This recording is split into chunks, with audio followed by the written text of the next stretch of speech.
Okay, here we go. Thank you for watching this interview presentation about essential and global topics in music therapy education and training, hosted by the Education and Certification Commission for the World Federation of Music Therapy.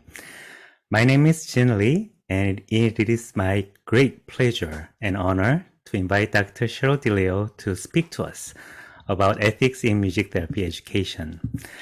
Let me briefly introduce Dr. Cheryl Dileo. Dr. Dileo is the Emerita Cannell Professor of Music Therapy, founder of Quality of Life Research Center at Temple University. She has held various leadership roles and has served as president of the World Federation of Music Therapy and National Association for Music Therapy. She has authored and edited 15 books and over 100 book chapters and research publications. Even after her retirement from Temple, she continues to provide lectures all around the world, contributing to the profession of music therapy worldwide, including Chulalongkorn University in Bangkok. And most importantly, considering today's topic, she is the author of Ethical Thinking in Music Therapy, second edition in 2021. Thank you, Dr. Dileo, for agreeing to share your insight about music therapy ethics with us today. It's a pleasure to be here, Jin, again, being involved with the World Federation again. I served for 18 years as a member of the World Federation, so it feels very comfortable for me. And I'm talking about one of my favorite topics, which is ethics. And also I'm talking with one of my favorite people in the world, you. So it's a pleasure. Yeah, as I look back,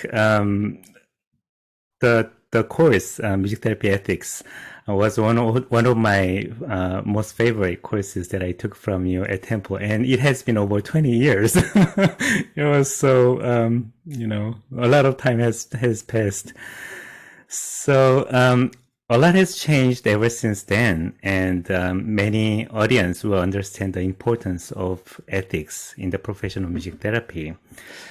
Could you explain how you got interested in developing ethics as a content area in music therapy curriculum? It started back in the 70s. Wow. My professor, my mentor, Charles Braswell, was very insistent on including ethics in the curriculum. And so my first publication, my first book, was I co-authored it with him and Tony DeQueer, and we presented our curriculum at Loyola University, and ethics was part of that. And Charles Braswell was a very important mentor for me throughout my life. And as I was working on my PhD at Louisiana State University, and Tony was also, we were talking about dissertation topics. And Charles said to me, you should focus on ethics. And so I did. That was my dissertation. And I graduated in 1981 with that more than 40 years ago. And it's been my passion ever since. How interesting. Okay, so I'm sure you have worked so many years in the education field. What are some potential ethical issues that need to be considered in educational settings? Perhaps you could illustrate with examples or experiences. Okay. First of all, I can say that there are numerous ethical issues in running a music therapy program, in dealing with students, in dealing with universities. Almost every aspect of working and teaching students has ethical implications. So, and then there is also the other issue of teaching ethics and what should be the content of teaching ethics from the university's perspective. So the many issues that I've encountered range from how we advertise, how we talk about the program, how we inform students of the expectations of the program, because sometimes students are surprised about what they have to do once they're in a program if they're not informed in advance. Also there needs to be there are ethical issues involved in what the requirements are for entry into a program, that has to be thought through very carefully, so that there's fairness in who's accepted into programs. There are two big issues in competency. Mhm. One is the competency of the faculty. We both know that music therapy is so broad that faculty cannot have expertise in every single area. Absolutely. And so we need to compensate in various ways for our students so that they are trained properly in the all of the areas in which they may potentially work, and that they have some level of skill that can transfer into those areas. So we do the best we can. But at the same time, faculty have to not be satisfied with their knowledge. They have to look and engage in continuing education to keep up to date. All of their courses have to be up to date, which means that it's a constant process of studying for faculty, a constant requirement for study. And then on the other hand, there's the issue of competency of students. And all of us who are faculty have encountered students who have limited competency, and how we Yes. deal with that. Mhm. We can certainly, when it comes to skill level, we can certainly help students acquire the skills, the musical skills and the therapy skills that they need. But what is always challenging is the emotional, interpersonal types of competence, or lack of competence that we see in students. How do we deal with it? How long can we give them the benefit of the doubt?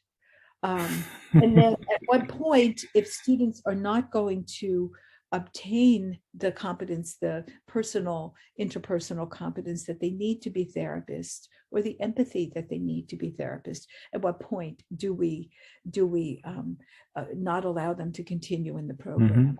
Or do we just let them continue and let it work out in an internship program after they're finished the academic? So there are very many problems and ethical issues there. And another big issue is the limits of experiential training. We know how valuable experiential training is, but the faculty have the ethical obligation to establish boundaries of experiential training so that it does not become therapy.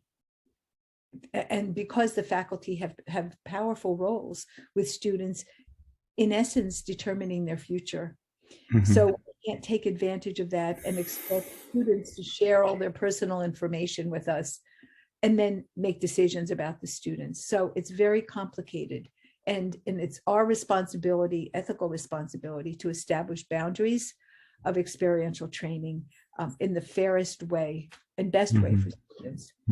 So those are some of them, but you can see just some of them, but listening to your illustration of these potential ethical issues, it brings me all these memories that I have had with students and those challenging moments, and such a difficult decision making. Yes. So, and you talked about the itself of developing music therapy course for ethics. So if you were to advise music therapy educators about incorporating ethics into their curriculum, what kind of things should they consider and incorporate? Oh, I love this topic, Jin. I think that ethics education has to be on multiple levels for the students throughout the curriculum.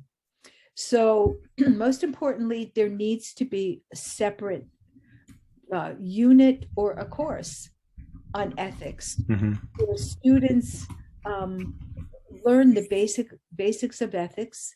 They learn how to be reflective about ethical issues, and they get the chance to practice solving ethical problems. So that has to be has very clear content. And ethics is so broad.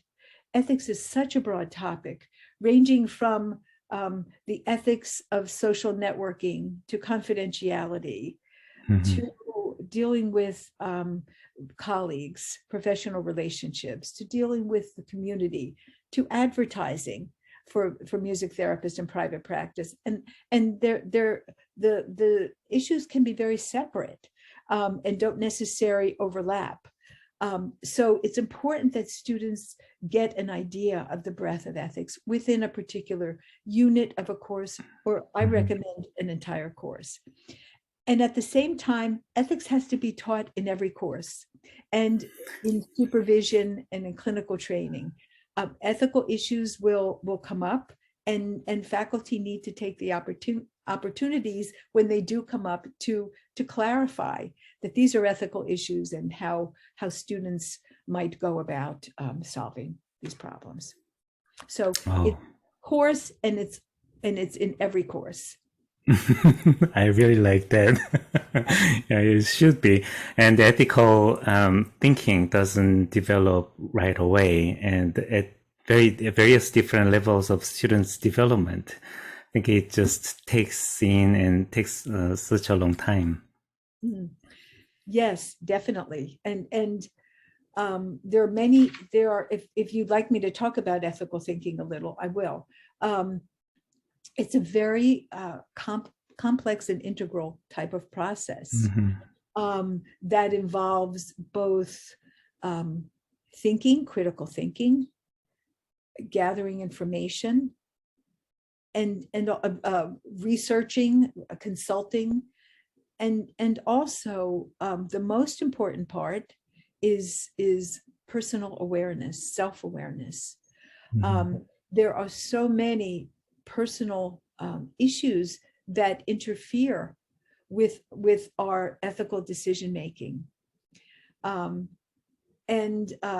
So I think most importantly, faculty have to work with students, and professionals have to also do their own work to be aware of those issues and biases and assumptions that interfere with their ability to do good ethical thinking. Also, it's very important that there be a systematic process for solving ethical problems, that there needs to be a process, there needs to be a model that's with various steps that therapists can go through and know that all the considerations that are possible are given to this particular ethical dilemma. Yeah. So it requires such an extensive integral level of thinking and multiple layers of Yes, perspectives. both personal and cognitive and emotional, because many ethical dilemmas make us become very upset or angry, and that can't interfere with decisions we make. And I think it's really important to understand in terms of the value of ethics. There can be students, have many different areas of skills, but the most important, I believe, is the ability to engage in ethical thinking in an adequate way, because a student can be a good musician. The students can be very adequate at music therapy interventions. The student can be do well interpersonally with colleagues, etc., with faculty, with other students. But if they're unethical, nothing else matters. So it is the most fundamental issue in teaching, I believe, and in practice. It's the most fundamental issue, because without ethics, Nothing else is important. Nothing else matters. And the reason that is so is because there's always the potential when one is unethical that harm is done. Mm-hmm. Mm-hmm. And Which can last for a long lifetime. Absolutely. Absolutely. Mm-hmm. And when I think back to some of the ethical issues that I was confronted with, the big challenge seems to be the controlling of emotional reactions, because it seems to always counter the ethical thinking process. And I think that we continue to become more aware of also the enormous impact of culture has on our ethical decision making. The culture and values of the client, the versus the culture and values of the therapist or the facility or the community. So that ethical dilemmas often result when there's a conflict in responsibilities. The therapist has responsibility to the client and the employer at the same time. And the dilemma may occur because there's a conflict in those responsibilities.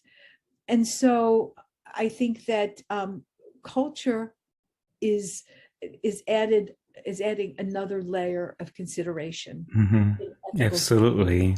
Mm-hmm. There's such a multicultural issues everywhere now, not just in the state. Yeah.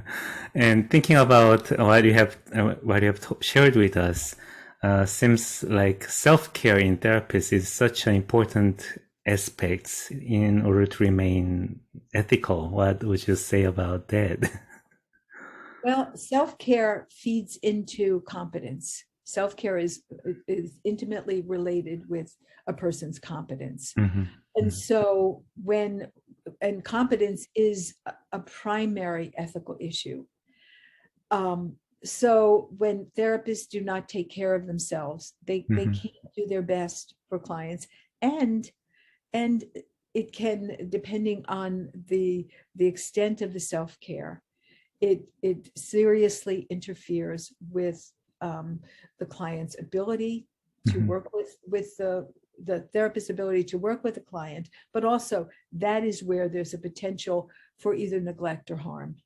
So self-care is essential, but the therapist has to be self-aware to know that they're not working as they should. They're not working in a good way.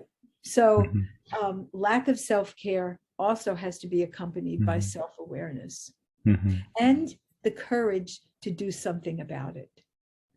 Yes, courage. To improve, to engage in ways that will involve good self-care. And also, I think that as human beings, therapists have lots of problems that don't you all? Again, many problems, and at various, some problems are severe, and there are interpersonal problems or losses or disappointments that are very, very difficult, and therapists have to be aware of how their life events influence their ability to be competent with their clients. Well, it's too bad that we only have just short time to hear about your insights, but it has been very helpful for me to hear your interview, and I really appreciate your time with us today. And I hope we get another chance in the future to have you share with us more about this topic. Any closing remark you would like to share? Well, I think ethics has to be elevated to a more prominent and important place in our profession. That's agree. Yeah, absolutely, and we need to have continued education at conferences and in books and articles, etc., for our profession besides our students. So we have more of these sessions. And Jin, it's been my pleasure, and I thank you for asking me to do this. Thank you, Dr. Dileo. I really appreciate it. My pleasure. All right.